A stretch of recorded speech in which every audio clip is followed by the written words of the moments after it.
You're okay, Josette, you're right. Okay, now I can hear you. All right, great. Hello, everyone, and welcome to Inspire, Innovate, Ignite Conversations That Count. And my name is Josette Diaz. I'm your facilitator today. My business is Guidance to Wellness, and I'm a guidance champion to women, transforming women's lives through self-mastery. So today we're going to be discussing navigating the gifts of a highly sensitive person. So I'd like to welcome you to this topic because it's something that I think that some of us may be aware of around sensitivity, yet we may not really understand it. And so that's what our expert panelists are going to be helping us with today, because there is 15 to 20% of the population is actually highly sensitive. And we're going to dive into a few other questions around this. And I'd like to start by introducing our experts that have been hand chosen to be on this panel. And our first panelist expert is Bronwyn Jane. I hope I pronounced your name correctly. And Bronwyn Jane is compassionate and grounded international psychic medium and spiritual coach, empowering people with open hearts through an authentic connection to spirit. Bronwyn provides heartfelt readings and powerful coaching to illuminate your pathway. Then we have our beautiful Jan Ravenfeather. If you can just give us a wave, everyone will be able to see who you are. And Jan is a ordained priestess of the divine feminine energy in the universe, whom she lovingly calls goddess, also known as priestess Dicema. I hope I pronounced that correctly, Jan. And Jan identifies as a multi-faith minister, activist, feminist, spiritual warrior, death doula, artist, and creator of ceremonies and sacred tools. Jan has been called to bring attention and change to the injustices that women face in their lives, in their many forms, and mostly she is passionate about helping to heal women from trauma of all types, but especially sexual, caused in childhood and in adulthood, so that they will become whole and who they are meant to be in this world. Jan is also the host of the Many Faces of the Goddess Tribe. And we also have Katie Yevmavo. Oh, please correct my pronunciation. It's Yevmenova. Thank you. You got it. Katie. Katie is a creator of Totally Sunny Life. Her passion for being present in every moment of living led to her help women cultivate deep connections with their souls and guide them to achieve their deepest soul purpose in their lives. Through her gifts of seeing people deeply, asking powerful questions, she helps connect them to their truth and be their very best selves. Katie blends her knowledge of Akashic records, Reiki, yoga, meditation, conscious language, and essential oils to guide women through deep transformation while being a support by divine guidance. Then we have Zinzi Bianca Sullivan. Thank you, Katie. And Zinzi is a mindfulness coach who helps introverted women find balance and calm and reconnect with their feminine spirit and purpose with ease.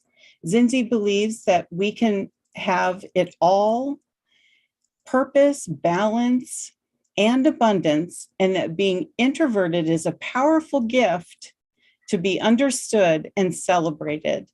Zinzi works with clients one-on-one, runs sacred circles, and offers Vedic astrology readings. And our last but not least is our beautiful Miranda Carr. And Miranda is drawing on her personal experiences as a highly sensitive person. Miranda helps other HSPs reconcile this gift with the life experiences they encounter.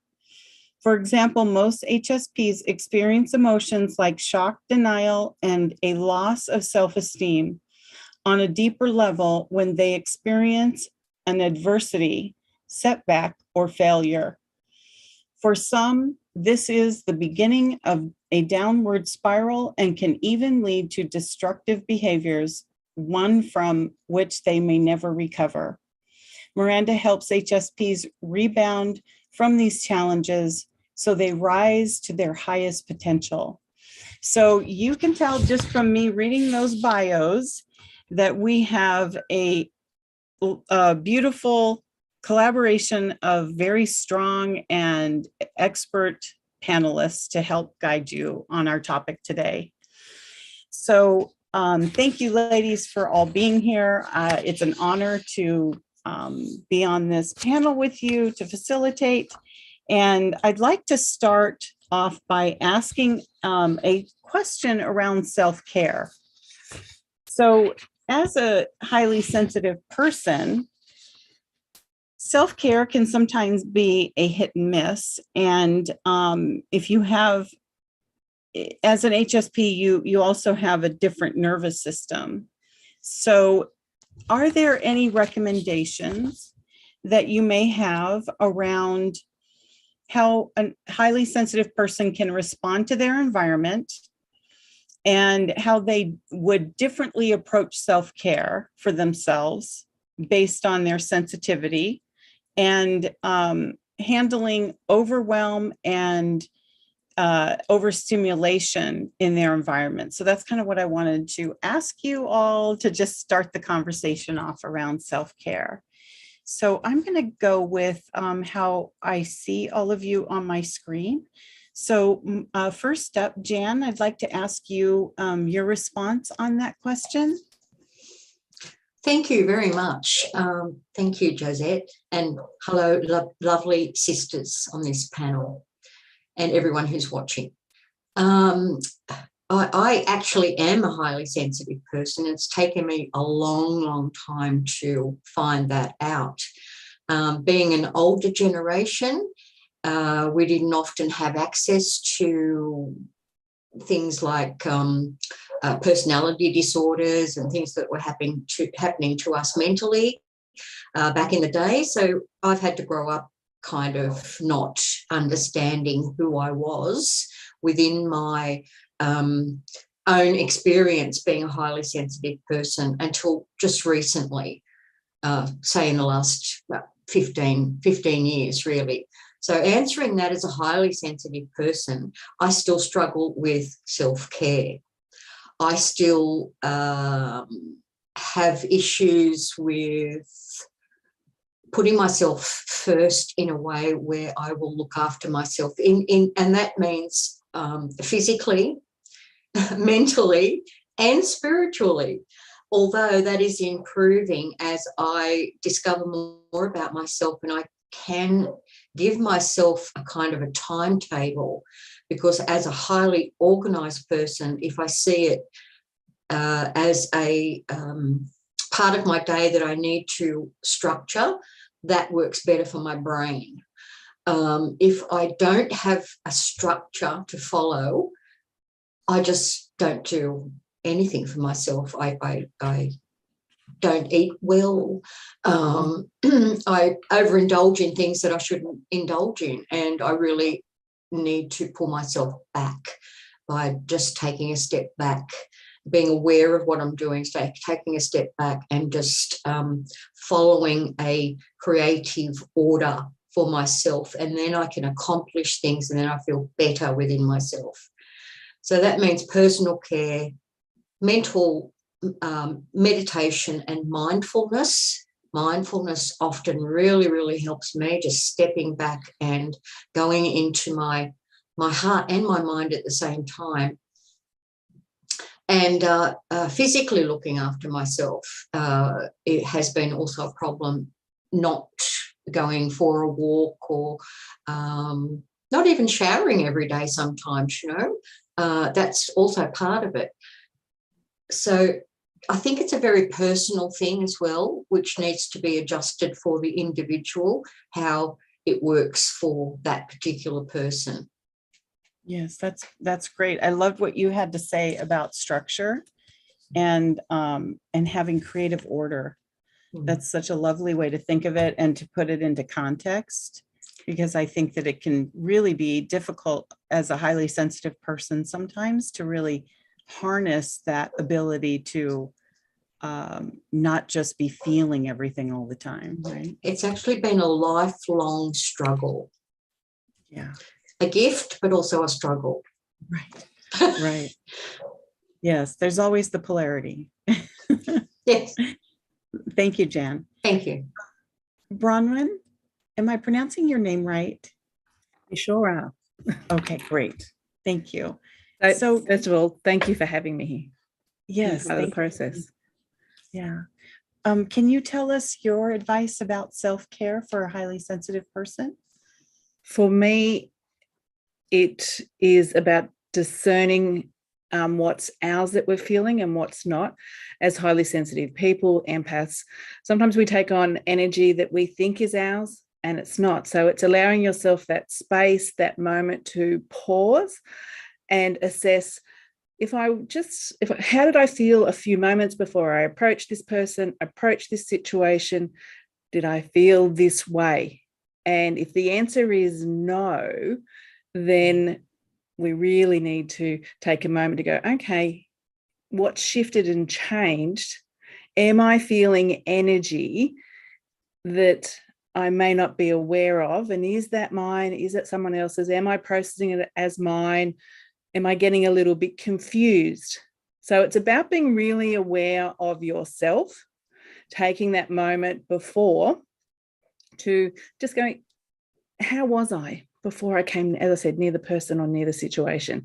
So I'm going to say part of self-care is really knowing yourself, taking a moment to do that, putting the work in, to connecting to your own emotions, even connecting to your own body, what that feels like. Because sometimes we may, even as really sensitive people, feel things in our body and they're not ours.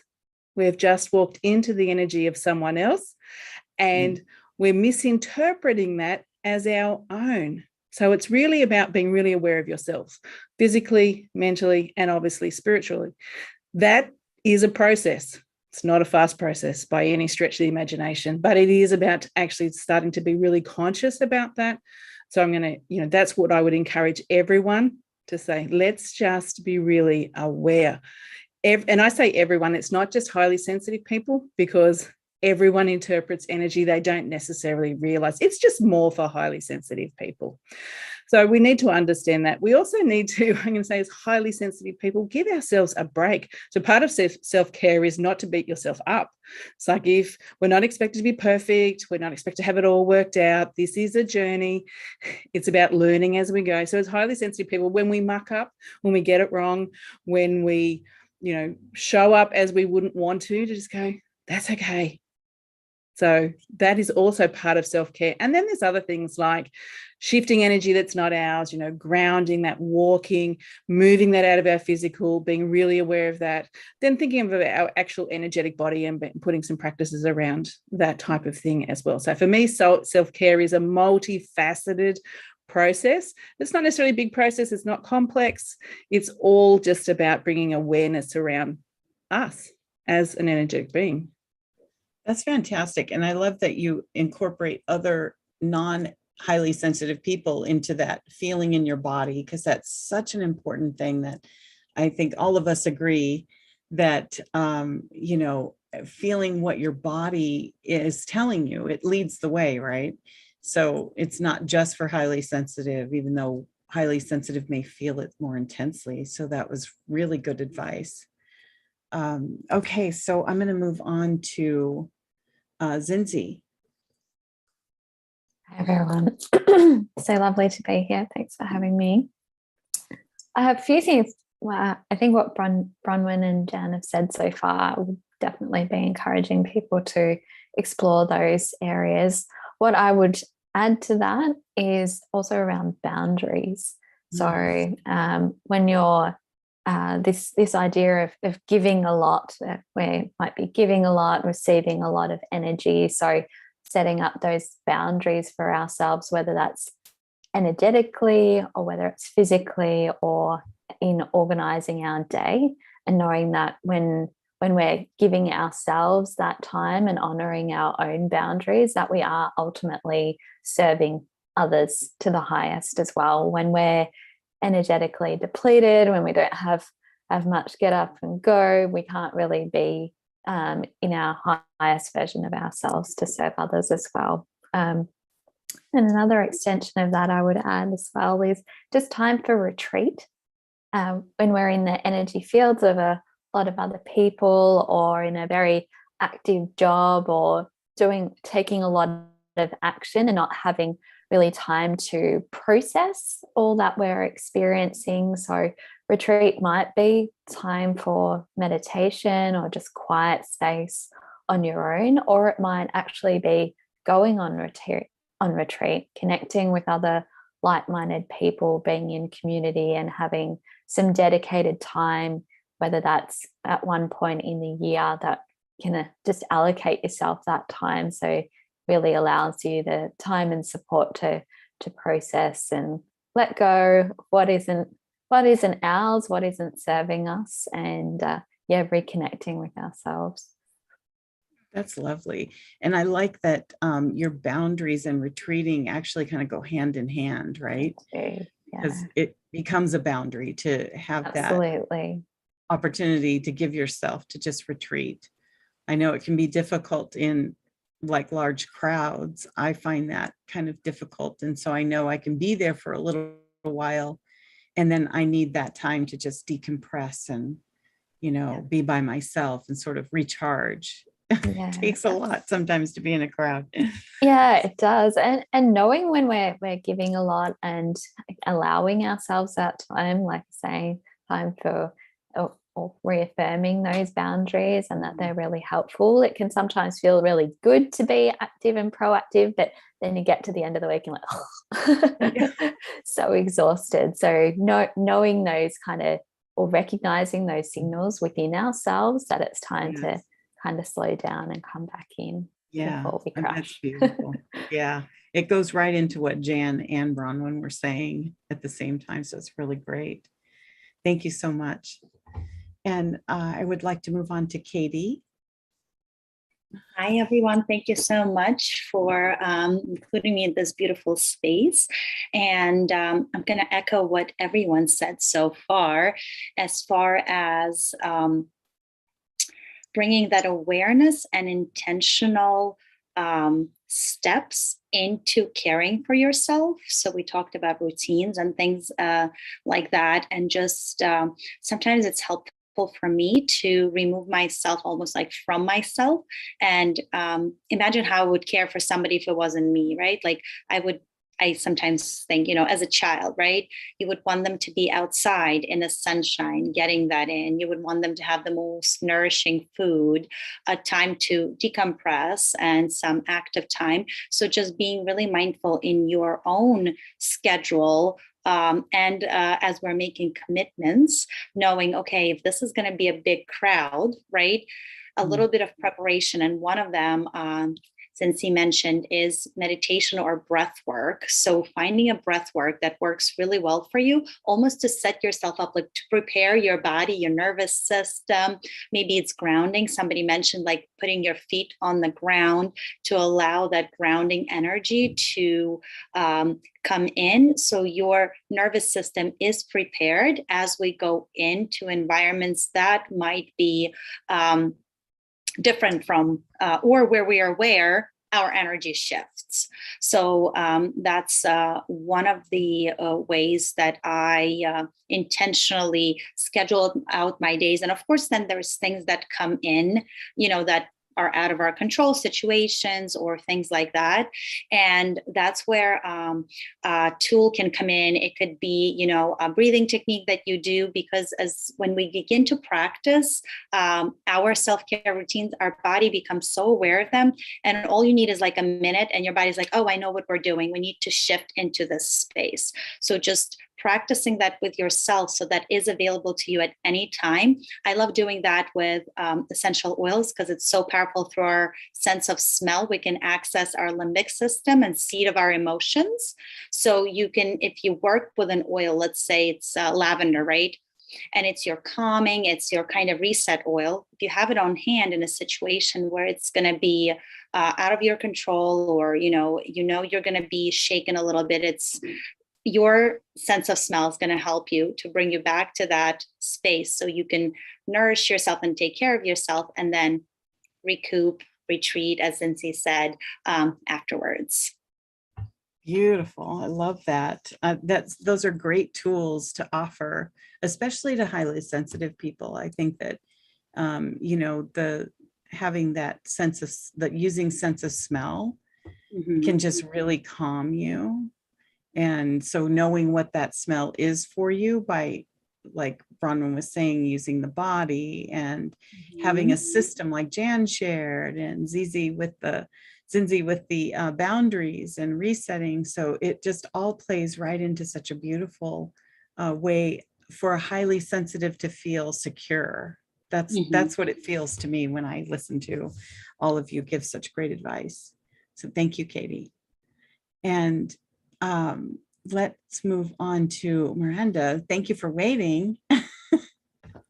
I'd love to hear what you have to say about self-care. Well, before I do that, it's raining here, cats and dogs, thunder and lightning. So I hope that background noise is not going to cause too much of a problem. But Okay. I think everyone's covered quite a bit, a lot of tools and techniques. My one bit of advice for self-care would be to trust yourself, to listen to your body, as you said, Josette, to let your body lead the way. And when you're doing self-care, it's very easy to take on board what's out in the world. Do this, it will help you. But I think we also need to, we don't all fit in that one box. I mean, as it is, as HSPs, we already don't fit in that standard box. So my thing is to trust yourself. My personal experiences, one was that I tried meditation, just didn't work for me. But when I tried walking meditation, that worked for me. I like that. Walking out in the nature, that worked for me. So I think listen to your body, trust yourself, and then to allow yourself to discover what works for you. It's trial and error. And we don't all have to fit in one way. We're unique. Yeah. So there's a unique solution. That's right. And Jan was saying the same thing earlier about like finding what works for you, right? The thing that actually works for you. And it is going to be different for everyone.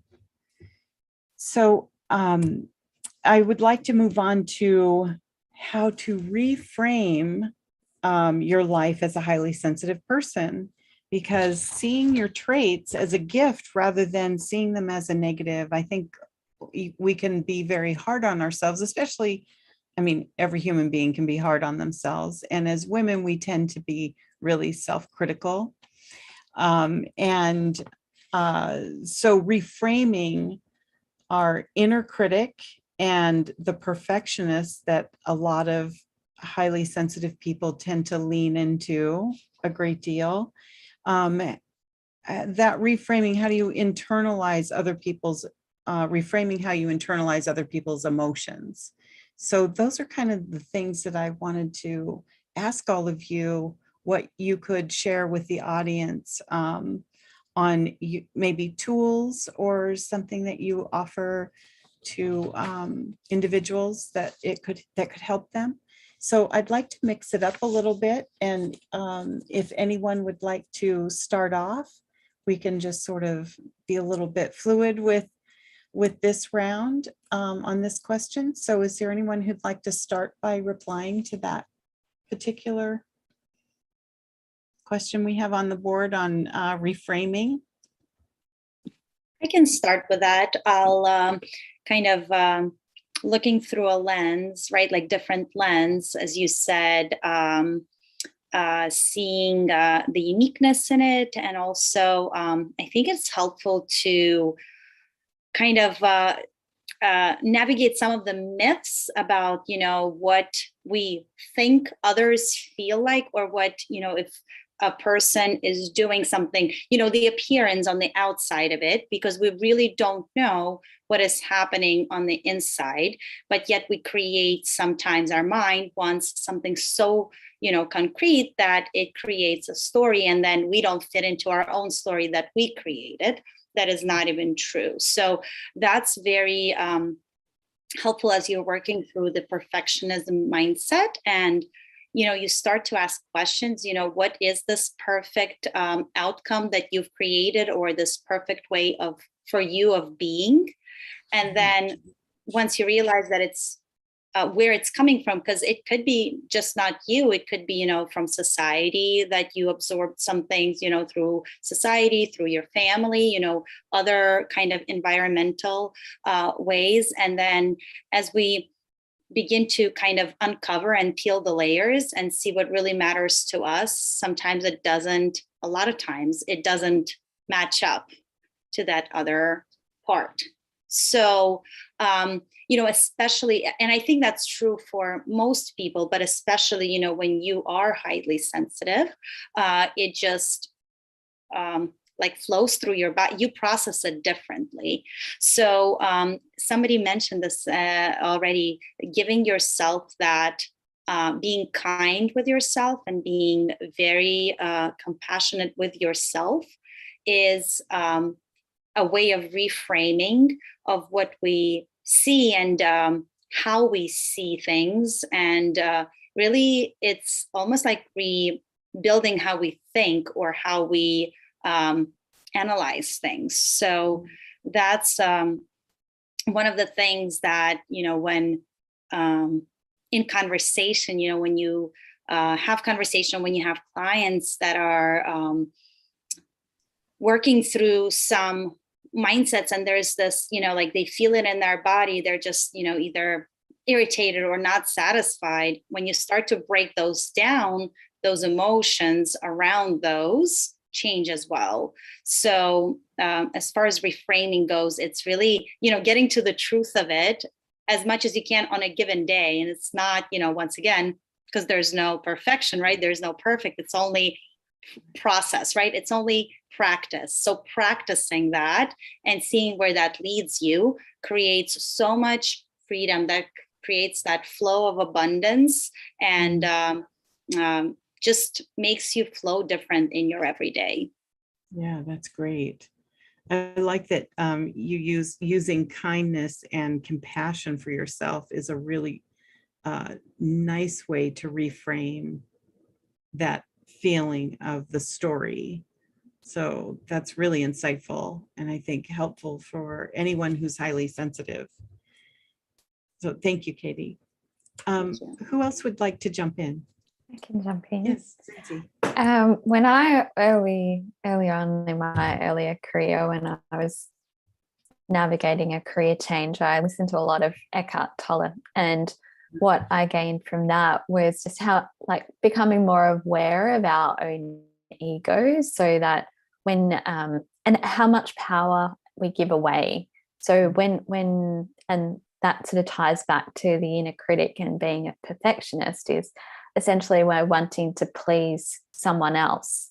And like Katie was saying, it's sort of like you don't necessarily know what's going on in that person's experience. So you're creating a story of it yourself, and you're giving away your power rather than reframing it and going like, what is important to me right now? How do I honor myself in this moment. And again, tying back to what I was saying earlier, when we're serving ourselves, then we can serve others to the highest. So that being aware of that. And then when we're not so dependent on other people's praise, and it goes both ways, when I'm getting praise or when I'm getting criticized, and being able to see that as that's just a flow of things. It's not about me. It's something that, like, not getting attached to the positive or the negative, just allowing that to flow on and be part of life. And then we can not be holding on to that so tightly, which then that it drives that anxiety. So it's a lot easier said than done, but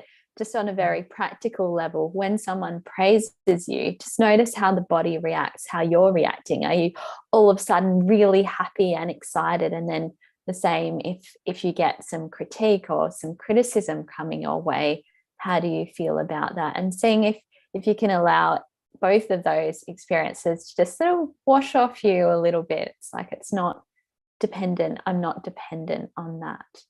Yes. For my own self-worth. That's such valuable information. And I love the depth of that, because it's so true. I find that so true in my own life, that peeling those layers back and really understanding yourself and where you stand with how you perceive something, based on the feeling, and where does it come from, is just so important. And is it driven by the ego?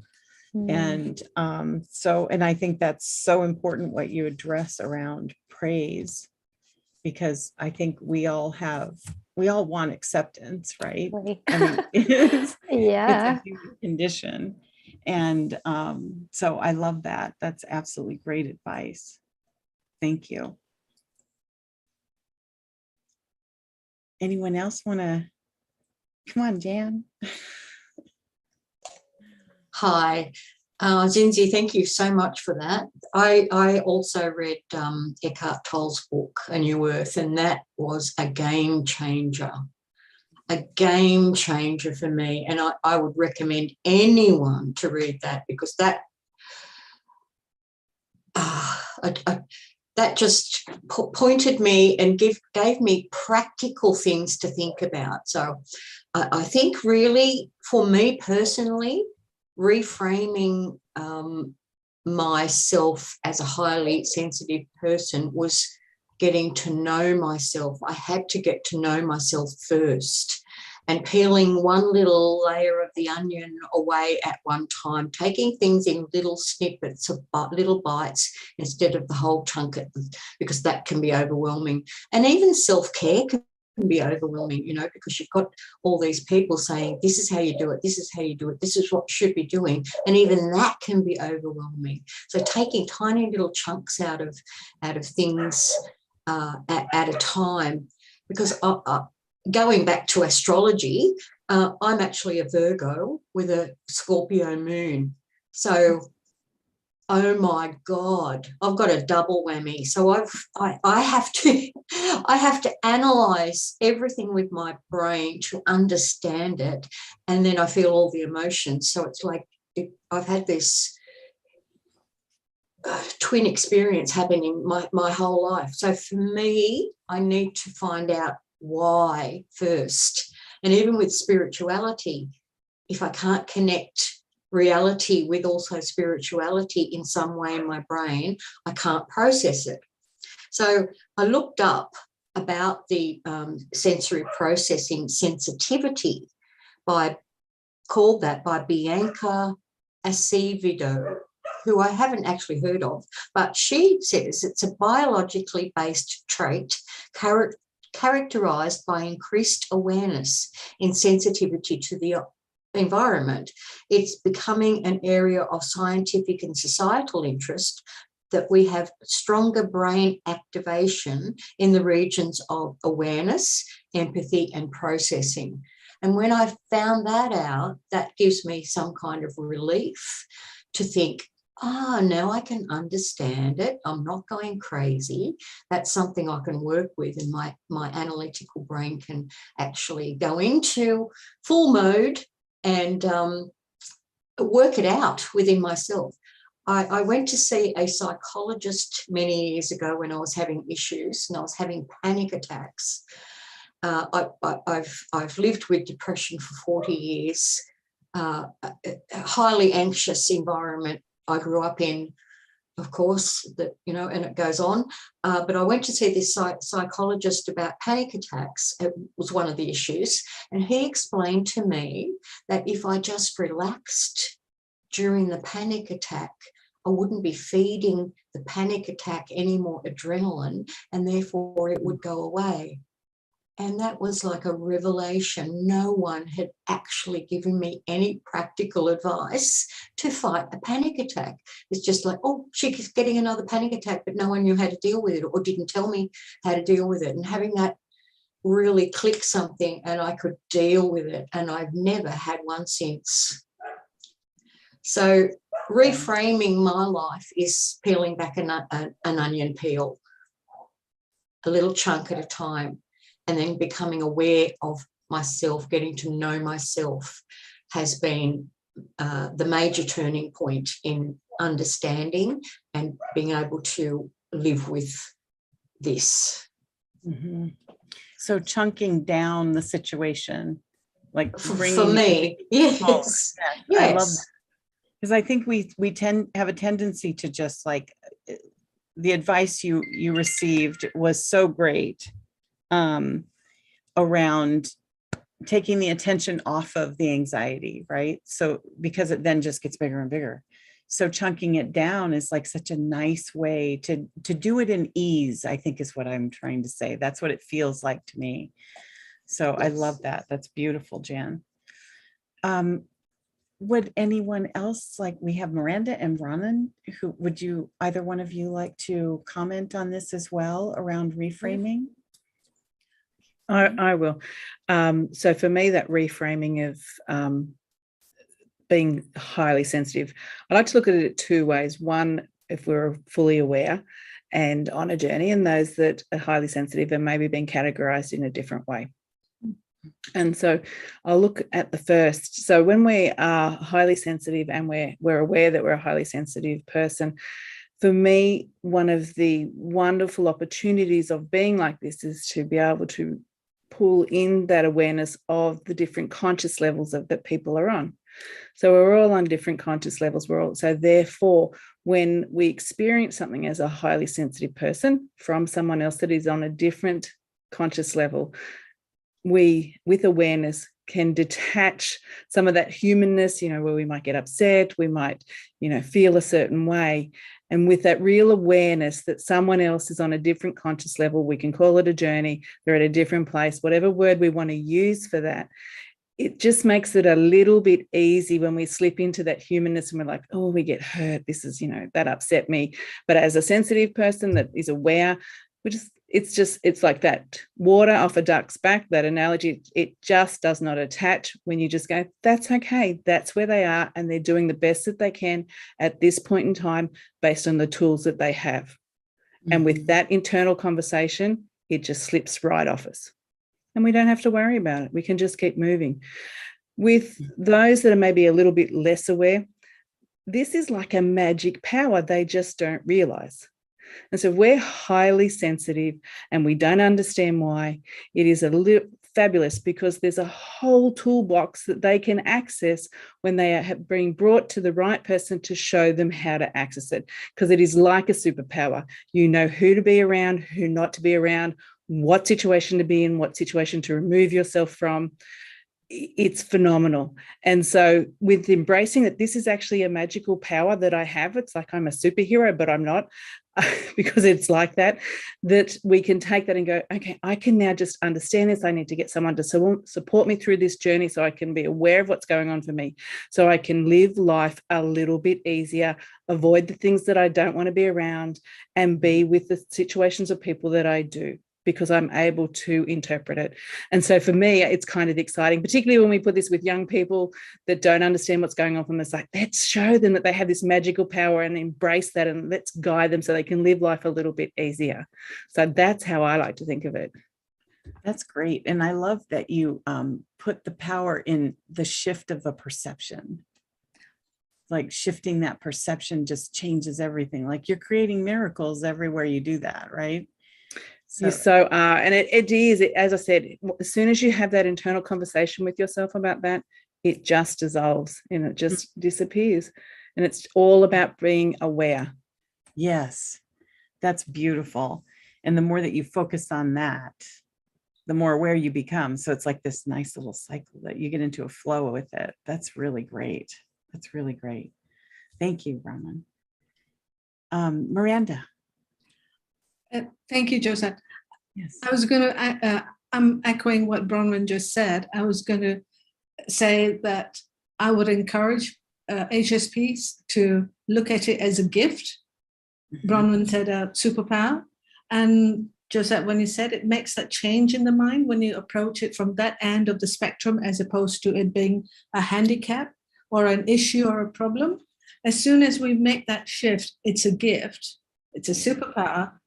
The solutions come to you, and you're in a different frame of mind, and you approach things more positively, and it it takes off from there. So that's how I would reframe it.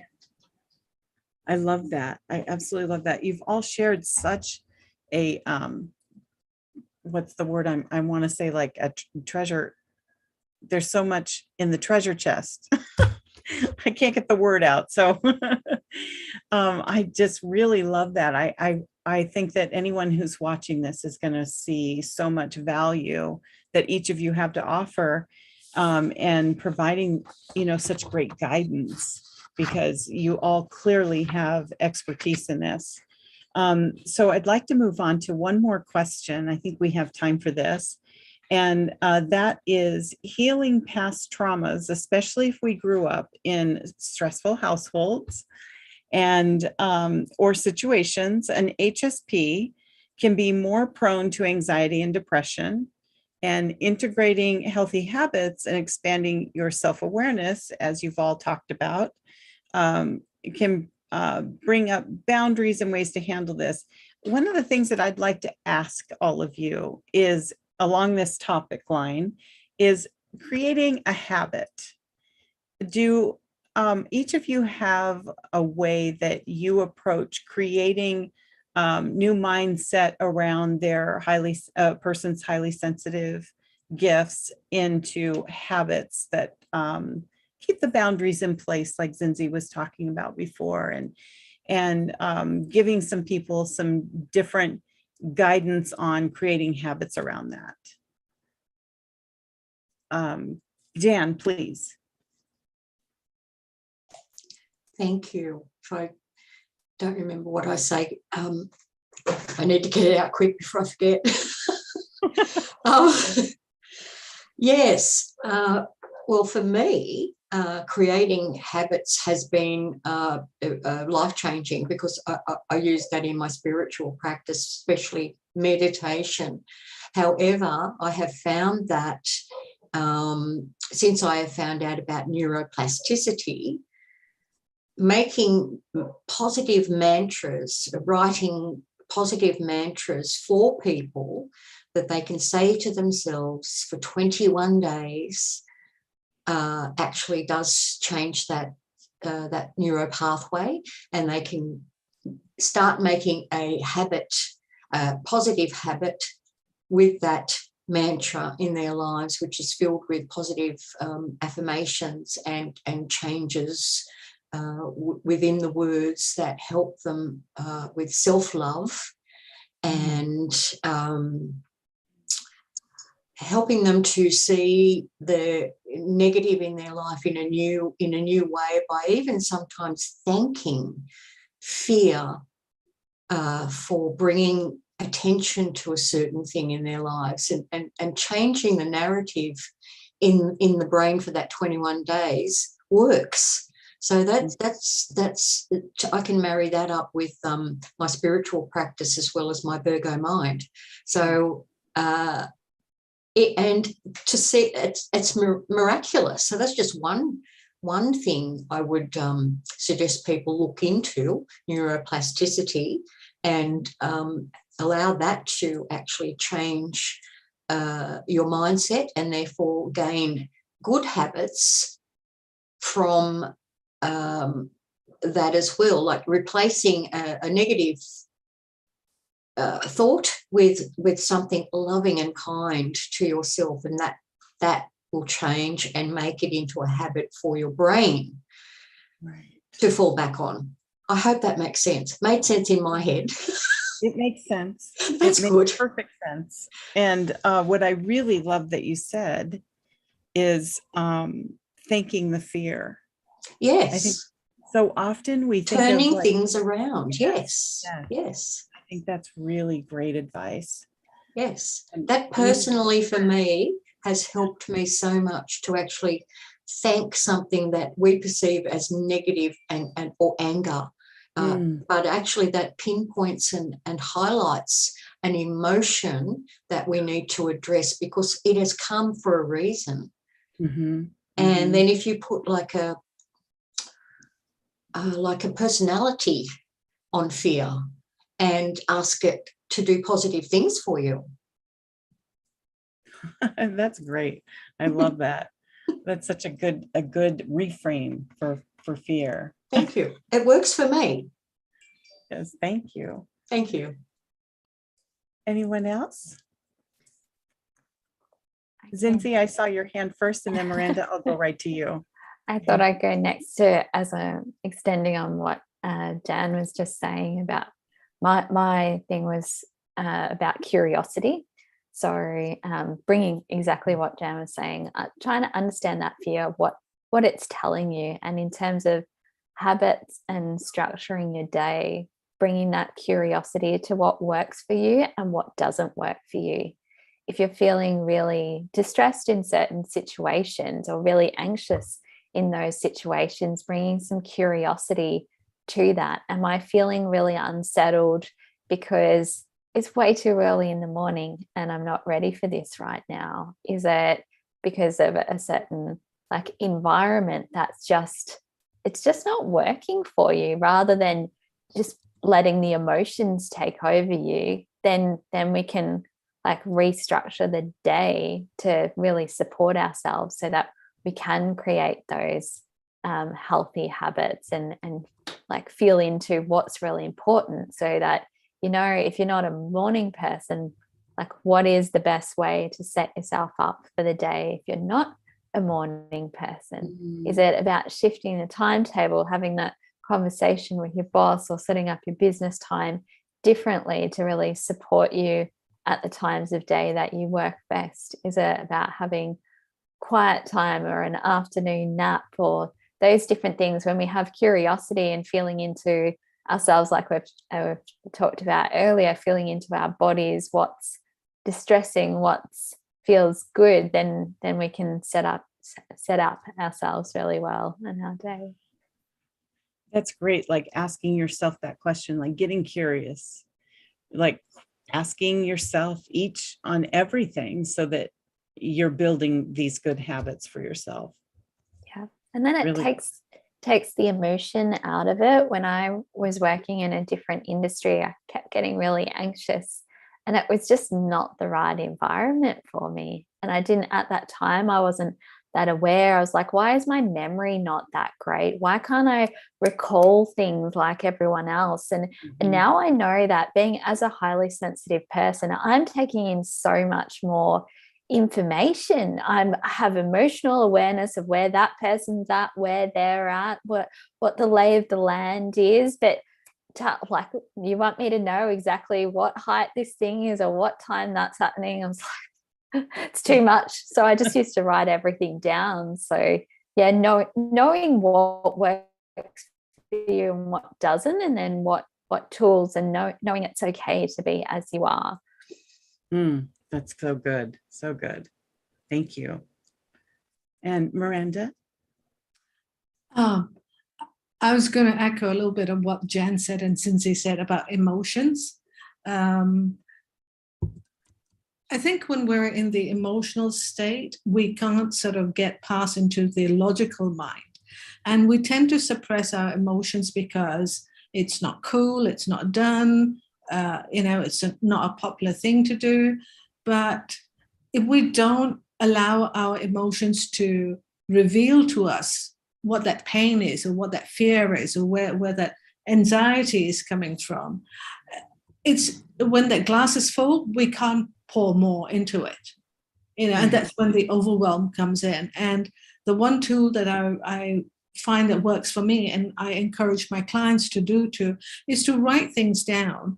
That two schools of thought, doing it first thing in the morning, or my personal preference, doing it in the evening, because at the end of the day, you've taken in so much. It's nice to sort of just release it, to let it out. Writing it down it also opens up your self-awareness, what you may not have realized consciously, but subconsciously it's there. Writing it down brings it all out, removes emotions from the cellular level, so that the next day you start fresh. That's my one habit that I really, really like, and I find, and I encourage my clients always, to do that. So yeah. I think that's great. Like what you were saying, how it leads to self-awareness. That's really insightful, something I hadn't heard someone put that way, because we talk about journaling a lot, right? Or writing things down, doing brain dumps, etc. And there's certain techniques that I think we all know lead us to that awareness, yet writing and to get to know yourself better is really a great technique. And I like that you put it in that context. That makes a lot of sense to my brain. I'm sure it will hit other people too in the same way. So thank you very much. Okay, so Katie.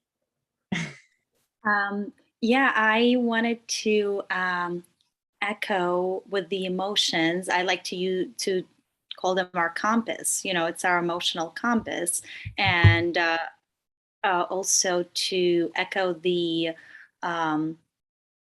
idea or the practice of non-attachment, where if we feel a certain emotion, it's not good, it's not bad, it's just an emotion, right? And when we get curious about it and even playful with it, it reveals things to us, and we gain that awareness of ourselves. You also touched on traumas, and traumas, there's many different types of traumas, right? And some of them are really, really deep, and there's help that is needed for those. But we have just regular traumas from our experience in this lifetime.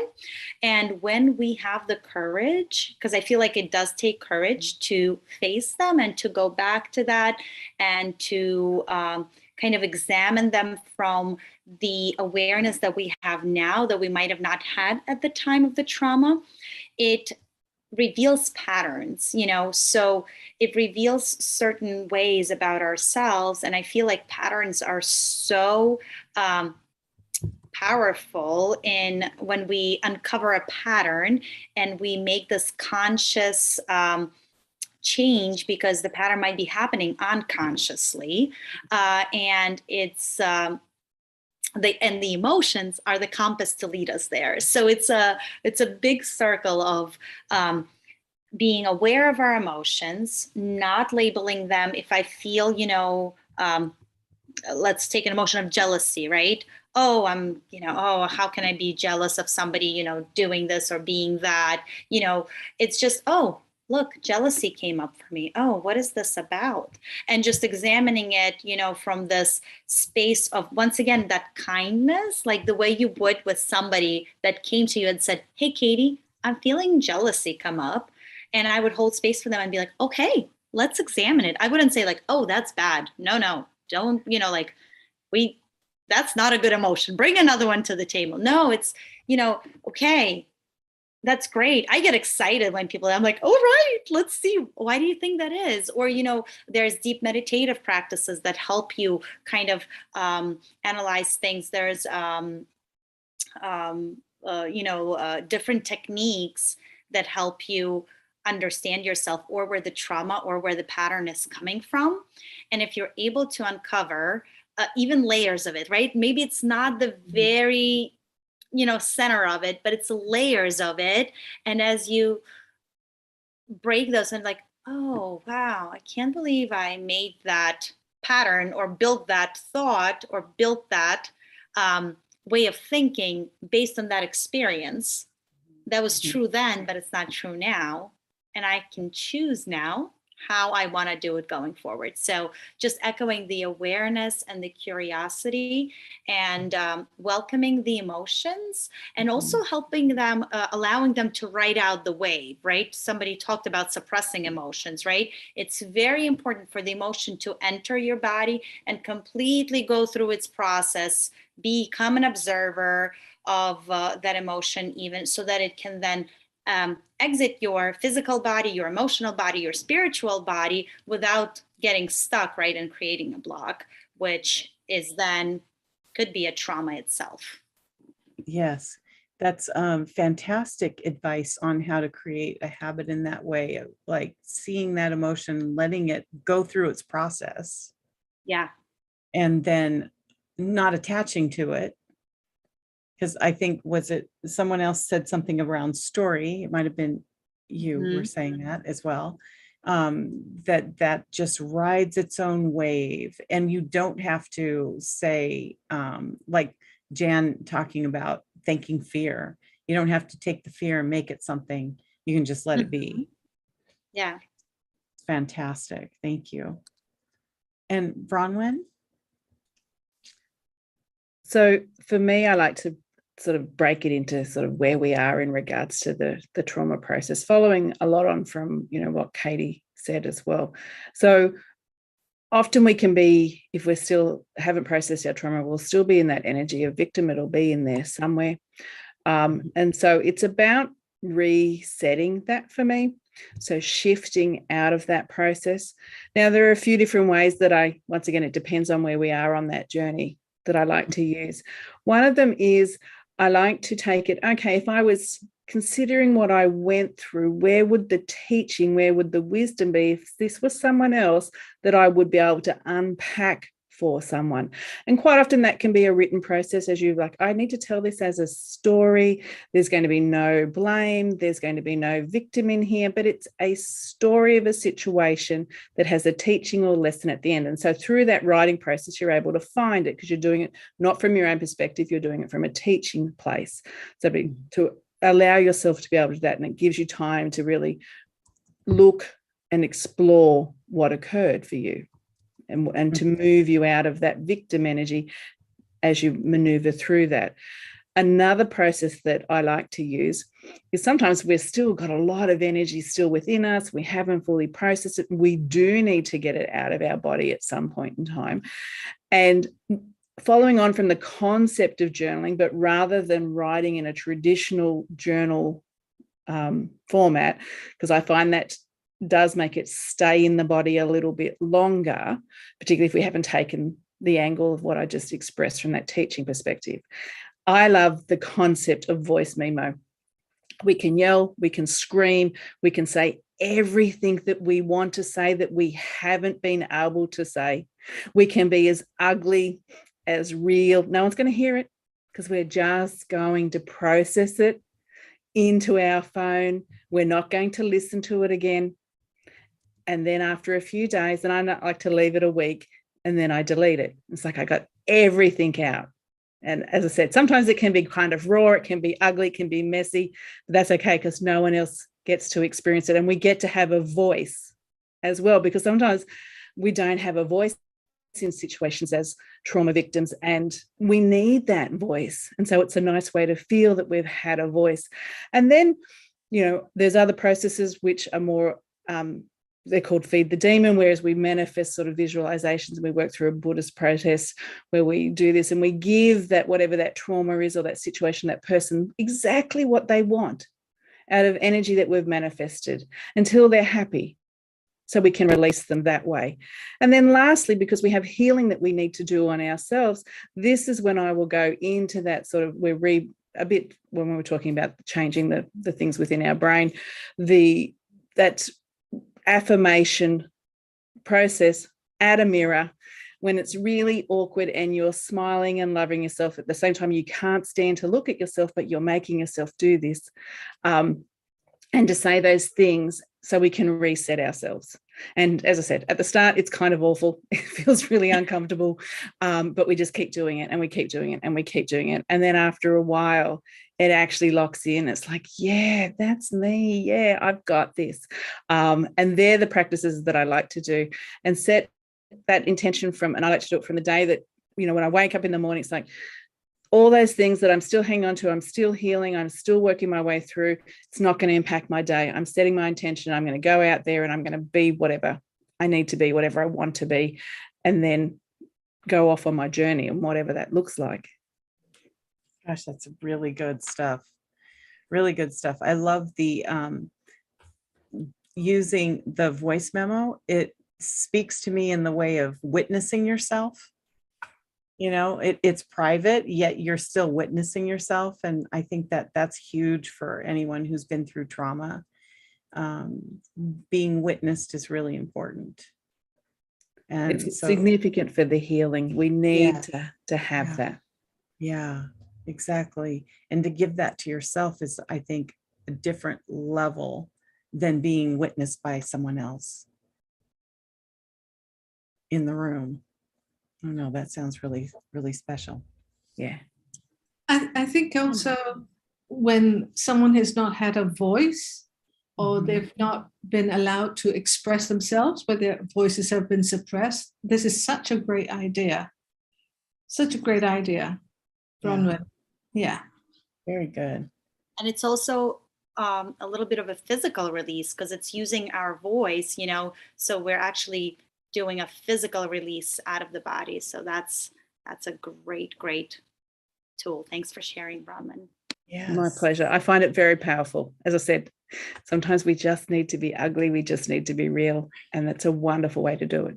Yeah, that's so good. So good. You've all shared such powerful tools and advice on creating habits and different insights that you each use in your businesses as the wonderful healers that you all are. Thank you so much for being here. It's been an honor to facilitate this conversation with you. I've thoroughly enjoyed having each and every one of you as panelists, and I think you've really offered something special to the audience. And thank you so very much for coming and participating in our lovely panel of Innovate, Ignite, and Inspire, conversations that count. So if you've enjoyed this conversation, I would encourage you to come to our sacred community, where you can join and be a part of any of the groups that are here. And we would love to see you there. And we will be having additional conversations. I think we have something coming up this next week. And I do not have the name of that. Sophia, would you help me out here? Yes, Josette, yes, coming up tomorrow, actually this time tomorrow, we will be having soul care and self-care. What is the difference? So that's coming up if anyone wants to join us in the audience, either live or on social media, they're more than welcome. That's fantastic. Thank you so much, everyone, for coming. And I went ahead and I misspelled some words here, but I'm going to go ahead and send this anyways in the chat of everything that you just shared on new habits. I just got some of your highlights, and that way people can have it in the chat if they wanted it. And thank you so much again for coming and sharing all of your wisdom. Really was an honor to be here with you. Thank you. If I can just thank everyone for coming on too, and thank you, Josette, for another wonderful panel discussion. Your facilitation. Looking forward to the next one, whenever that is coming up next month. And as we said, tomorrow is soul care and self-care. We have put everyone's links in comments, so if anyone is watching us live or on a replay, please do reach out to these wonderful women who've got so much wisdom and passion to share. And if anyone wants to know more about us, then again, click on the links in the comments, and as Josette mentioned, you can join us now just for $1. It's $1 Australian dollar for 21 days, and then after that it's just 15 Australian dollars a month, and you get to join not just Jan's tribe, the Faces of the Goddess, many Faces of the Goddess, Josette's tribe, which is gaining self-esteem through heart-centered values, and many, many, many other tribes. So thank you, and thank you for everyone, and we will